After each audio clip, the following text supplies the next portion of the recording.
Bonjour, bienvenue pour un nouvel épisode. Aujourd'hui, nous allons parler budget. Bienvenue sur la chaîne Chronique d'un Bédard. C'est parti.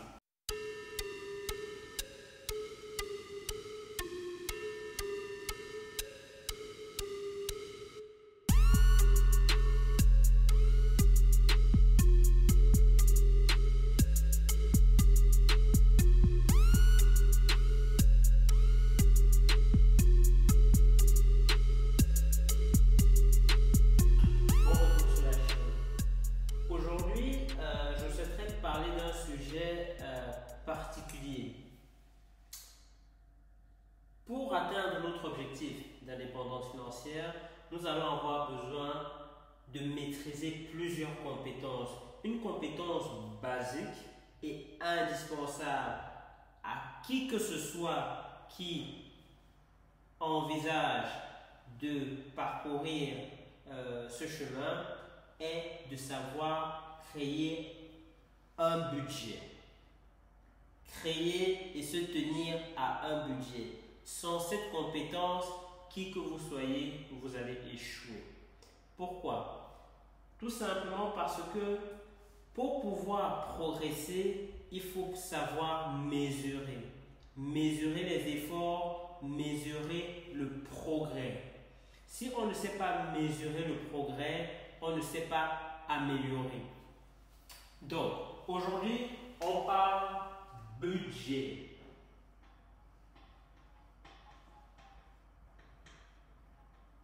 J'adore. Ça, c'est une des choses préférées dans la vie, un budget. Auparavant, je pensais que c'était tellement ennuyeux un budget.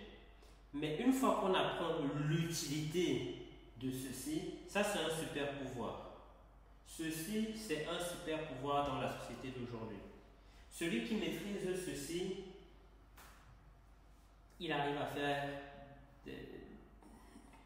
plein de choses. Ok, donc, qu'est-ce que c'est un budget? Un budget, c'est un état qui va réussir à caractériser notre situation financière. Et comment est-ce qu'on va réussir à caractériser cet état financier? C'est en faisant tout simplement, d'une part, l'état des revenus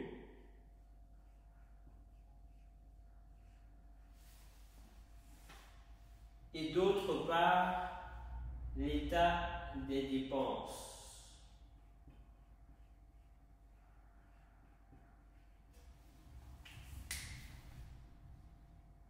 Celui qui va s'enrichir, c'est celui qui va réussir à avoir plus de revenus et moins de dépenses. Celui qui réussit à construire sa vie de telle sorte que ses revenus sont toujours supérieurs à ses dépenses. Et s'il réussit à faire qu'il a une vie agréable tout en faisant ceci, il est impossible que cette personne ne soit immensément riche dans sa vie. Impossible. Impossible. Le problème aujourd'hui, c'est que les gens n'ont pas assez de revenus, mais à cause de l'engouement qu'on a dans la société actuellement, les gens ont des dépenses virtuellement infinies. Pourquoi est-ce que je dis virtuellement infinies? Parce que les gens ne sont jamais satisfaits de ce qu'ils ont. Ceci n'a jamais de limite. Si vous dites aujourd'hui à quelqu'un, je prends un exemple simple, quelqu'un a un vélo, vous lui dites, est-ce que tu aimerais rouler en voiture? Il va te dire, oui, j'aimerais rouler en voiture. Tu lui donnes, je ne sais pas, une Citroën, il y a, c'est quoi les types de Citroën? Citroën C1 par exemple. Tu reviens lui dire, un mois plus tard, est-ce que tu aimerais rouler en Mercedes? Il va te dire oui. Tu lui donnes une Mercedes, il dépense son argent. Tu reviens 2 mois plus tard, tu lui dis, est-ce que tu aimerais rouler en Maserati? Il va te dire oui. Tu reviens 2 mois plus tard, est-ce que tu aimerais rouler en Ferrari? Et ainsi de suite, et ainsi de suite. C'est pour ça que je dis qu'aujourd'hui, l'état de dépense des individus est virtuellement infini. Comment est-ce que vous voulez avoir des revenus qui sont moindres, voire insignifiants, et avoir des dépenses qui sont sans cesse croissantes et progresser dans la vie? Ce n'est pas possible. On pourrait même juste s'arrêter ici à cet épisode. Tout ce que vous devez faire durant votre vie, c'est de vous assurer que ceci reste supérieur à ceci. Ceci reste supérieur à ceci. Parlons concrètement. Imaginons que quelqu'un a un revenu de 2 000 euros. 2 000 euros. Ça, c'est son salaire. Généralement, les gens ont un salaire. Ça va? Maintenant, certaines personnes peuvent avoir d'autres sources de revenus, mais on ne va pas aller dans ces détails maintenant. Généralement, les gens ont un salaire qui est voilà, un salaire moyen de 2 000 euros. Ensuite, ici, on a les dépenses. Les dépenses principales, généralement, sont le logement,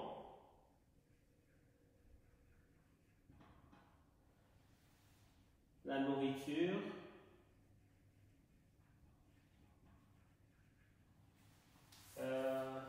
qu'est-ce qu'on dépense d'autre? Le transport,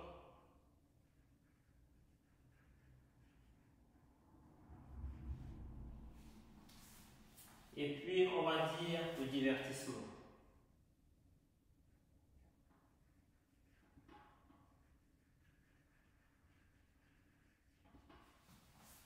Je n'écris pas très bien, mais bon, voilà. Si vous gagnez 2 000 euros par mois, idéalement, votre logement devrait être au maximum un tiers de vos revenus. Un tiers de 2 000, ça fait environ 666 euros. On va dire 600 euros. Ça va? La nourriture, bon, ça varie d'une personne à l'autre. Moi, je dirais, idéalement, la nourriture devrait coûter, si on dit 100 euros par semaine, 400 euros par mois, ça fait beaucoup quand même. Disons 300 euros par mois, idéalement.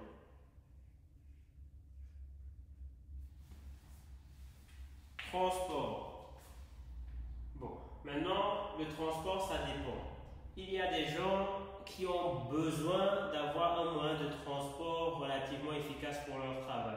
Je parle d'un véhicule de fonction. Donc, si vous avez un travail qui réclame que vous ayez un véhicule de fonction, bon, vous devez acheter une voiture et donc quand vous avez une voiture, il y a des frais qui viennent avec.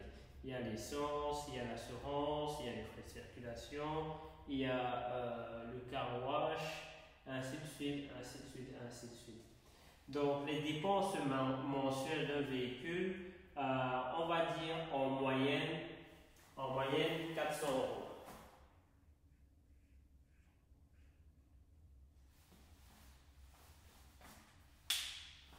Ça, c'est ce dont vous avez absolument besoin. J'ai oublié. Électricité, gaz, eau et tout ça, Internet, on va dire. Oula, c'est très important. Attendez. Électricité. Plus, pop, pop, pop, pop, pop. Donc ça, c'est gaz, eau, Internet et ainsi de suite. On dit quoi? 400 euros. 400 euros. Et puis, vous avez les divertissements.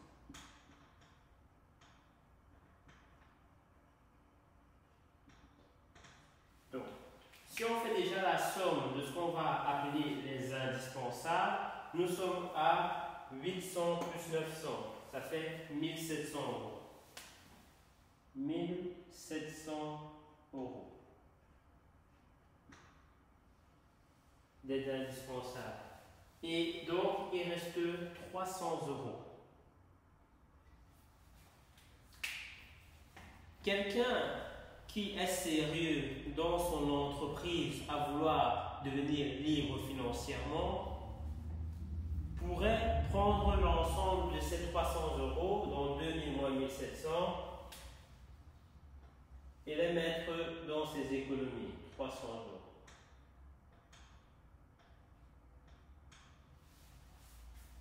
la réalité, c'est que les gens vont avoir besoin d'acheter de nouveaux vêtements, d'aller au cinéma, d'aller en week-end, d'aller en vacances et tout ça. Et généralement, il n'y aura pas de 300 euros. Tout va passer dans le divertissement. Donc ceci, c'est facultatif.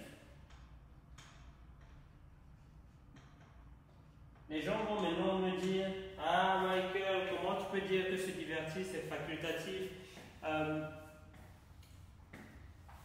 Quand tu es pauvre, tu n'as pas le luxe de te dire que tu as besoin de te divertir. Ta priorité, c'est de sortir de la pauvreté. Soit tu sors de la pauvreté et tu te positionnes de telle sorte que tu peux t'offrir tout le divertissement que tu veux dans le monde plus tard, soit tu restes à ceci, à utiliser tout ton argent dans du facultatif et voilà, parce que tu as dit à travailler et te retrouver à 0 euros par mois de bilan. Maintenant, ceci, ces 300 euros, c'est ce que j'appelle le freedom money. Ceci, ça me passionne, je veux dire, ça m'excite plus que ceci. Ceci, ça c'est le futur. Ça, les 300 euros aussi, c'est ton futur. Ça, tu ne retiens rien de ceci. 1700 vont dans tout ceci et ceci, c'est ton futur. Donc moi, ce que je recommanderais à quelqu'un qui se trouve dans cette situation-ci, c'est de 1, ne pas dépenser les 300 euros qui restent dans ceci. 2, essayer d'augmenter ceci tout en maintenant ce côté-ci statique. Ce côté-ci ne doit pas bouger. S'il sait même descendre certains chefs de dépenses ici plus bas, bienvenue pour lui, qu'il le fasse. Ceci ne doit pas bouger ou idéalement diminuer et ceci doit augmenter. Et ce qui va se passer, c'est quoi? C'est que ceci va augmenter chaque mois. Il sera à 300, puis sera à 350, puis sera à 400. Et ce qui est magnifique avec les revenus, c'est que lorsqu'on sait comment s'y prendre, les revenus augmentent de manière exponentielle. Je répète ce que je viens de dire. Lorsqu'on sait comment s'y prendre, nos revenus augmentent de manière exponentielle. Et je vais partager avec vous une astuce que j'ai développée pour m'aider à épargner le plus possible. Dans l'épargne, ce sont les 300. Voici comment moi je vois les choses. Quand je vois que les revenus sont de 2000, les dépenses de 1700 et l'épargne de 300, je me dis ceci, c'est que chaque mois, j'ai besoin de 1700 euros pour vivre. J'ai besoin de 1700 euros pour maintenir mon niveau de vie actuel chaque mois. Et donc, à chaque fois que je réussis à mettre 1700 euros de côté, je rachète un mois de ma vie. 300 représenteront, après 6 mois environ, un mois de vie récupéré. Donc, chaque 6 mois qui passent, on récupère un mois de vie. C'est vrai que ce n'est pas très attrayant, mais comme je vous l'ai dit tantôt, rappelez-vous, c'est que les revenus peuvent augmenter de manière exponentielle. Et ce qui se passe, c'est que certaines personnes arrivent à un moment où chaque mois, ils ne vont pas rattraper 1/6 de mois de leur vie, mais ils vont en rattraper 4, 5, 6. Il y a des gens qui chaque mois, grâce à un budget correctement fait, ils réussissent à mettre de côté suffisamment d'argent pour racheter 6 mois de leur vie. Il y en a même qui en un mois réussissent à rattraper 1 an de leur vie. Si moi je devrais me situer, je ne sais même pas à combien de mois je rachète chaque mois qui passe. 1100. je suis presque à ceci dans mes dépenses chaque mois. Je suis presque à ceci. Je ne vais pas donner la valeur exacte, mais je suis presque à ceci. Et donc, je suis capable de racheter plusieurs mois de ma vie. On va laisser ça là. Ça va. Et une fois que vous commencez à penser comme ceci, l'épargne devient quelque chose d'attrayant, quelque chose de motivant.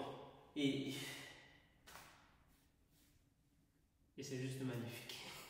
Et donc, tout simplement, imaginons, de 2 000 euros de revenus, de salaire, on va dire, si quelqu'un réussit à passer de 2 000 à 4 000 euros, de 2 000 à 4 000 euros,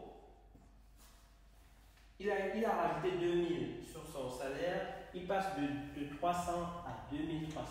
Et là, il rachète plus d'un mois de sa vie. À condition, bien sûr, de ne pas changer ceci. Et rappelons-nous bien, dès que la plupart des personnes, dès qu'ils ont leur revenu qui augmente, dès qu'ils ont, je ne sais pas moi, une promotion à leur travail ou quoi que ce soit, qu'est-ce qui se passe? Il va aller vendre sa voiture et aller acheter une autre voiture. Je connais quelqu'un qui a 21 ans. 21 ans, il rentre à la police. Qu'est-ce qu'il fait? Il va acheter une Mercedes un peu plus de 40 000. À 21 ans, il entre à la police. Donc, il a probablement un salaire dans les 2 000 euros. Qu'est-ce qu'il fait? Il va acheter une voiture de 45 000 euros. Donc, ça veut dire que, admettons qu'il avait déjà tout ceci, il vient rajouter dessus un crédit voiture et je pense, en faisant rapidement le calcul, que ces mensualités sont d'au moins 600 euros pour rembourser en 5 ans. 600 euros, il vient rajouter dessus. S'il était à 2000, il rajoute 600 euros sur ses mensualités, il passe de 300 à moins 300. Voici comment les gens réfléchissent. Et donc, ce qui va se passer, c'est que lui, chaque mois, il va essayer d'amortir les moins 300. Et je ne parle même pas du facultatif, parce que généralement, le genre de personnes qui réfléchissent ainsi, ils ont un budget divertissement qui est relativement onéreux. Chaque mois, il aura au moins un déficit de 300 euros dans son budget. Moins 300, moins 600, moins 1000, ce sont les gens qui vont passer leur temps à aller emprunter de l'argent à leurs amis en leur disant « je vais te rembourser plus tard ». Mais il n'y aura jamais de plus tard. Ce sont les gens qui changent d'amis tous les jours, en espérant que par miracle les gens oublient combien ils leur doivent. Exactement ça. Donc, si ton salaire passe de 2 000 à 4 000 euros, on va retirer ceci parce que ça mérite uniquement avoir ça même. Une voiture de 600 euros, le salaire de 2 000 euros. 4 000 euros, ceci reste pareil, ou admettons même qu'il se met un divertissement de 200, 300 euros, il a mérité. Il passe à 2300, voire 2000 euros d'économie chaque mois. Et chaque mois qu'il passe, il se rachète un mois de sa vie. Chaque mois qui passe, il se rachète un mois de sa vie. Chaque mois que tu travailles, tu rachètes une année de ta vie. Moi, je trouve que c'est un super deal. Moi, je trouve que c'est un magnifique deal. Et c'est le genre de deal que les gens devraient chercher dans leur vie. Et non pas des deals où ils se retrouvent chaque mois à perdre des mois de leur vie. À devenir l'esclave de quelqu'un d'autre. L'esclave des banques. L'esclave de leurs connaissances parce qu'ils leur doivent de l'argent. Donc ça, le salaire augmente de 2000, on rachète plus de mois de sa vie. Et on passera à la suite plus tard parce que ceci, maintenant, qu'est-ce que c'est que ceci? Chaque mois, il met 2300 euros de côté. Mais un mois il a 2300, le mois suivant il a 4600, le mois suivant il a 6900. Cet argent-ci, c'est ce que j'appelle le dead money. Ça, c'est dead money. Ça, c'est comme tout l'argent qui est dans les maisons des gens. L'argent mort. L'argent mort qu'on peut utiliser. Dead money. Ce qu'il faut faire avec ce dead money, c'est le faire travailler. Mettre cet argent où il peut apporter des revenus. Et dès que vous commencez à comprendre ceci, vous commencez à rentrer dans la caste des personnes prospères. Les gens qui ont accès à la prospérité financière. Dès que vous apprenez à mettre de l'argent de côté, l'argent mis de côté, vous réussissez à le faire gagner encore plus d'argent. C'est là, rappelez-vous ce que je vous avais dit au début, que vos revenus évoluent de manière exponentielle. Et je dis bien exponentielle parce qu'à partir d'un moment, vous avez même du mal à contrôler la vitesse à laquelle vos revenus évoluent. Parce que vous ne pouvez plus calculer ça. C'est exponentiel, quoi. Et ça, c'est magnifique. Chaque jour, vous faites le calcul et vous vous rendez compte, chaque jour qui se lève, vous êtes plus riche que le jour que vous êtes allé vous coucher. C'est ça, construire une richesse. C'est ça, construire la prospérité financière. Et franchement, ça, c'est quelque chose qui me passionne et je regrette que les gens ne le font pas plus souvent. Et donc, voilà. Donc, si tu as quelque chose à me dire, tu peux le dire dans les commentaires. Si tu as aimé la vidéo, tu le dis dans les commentaires. Si tu as des choses à rajouter que j'ai peut-être oublié, tu le mets dans les commentaires. Si tu n'as pas aimé la vidéo, ne t'énerve pas tout seul chez toi. Partage dans les commentaires. Essaie peut-être de m'apprendre quelque chose de nouveau. Parce qu'on a tous besoin d'apprendre. Bonne soirée et merci. C'était Chronique d'un bêtard. A plus.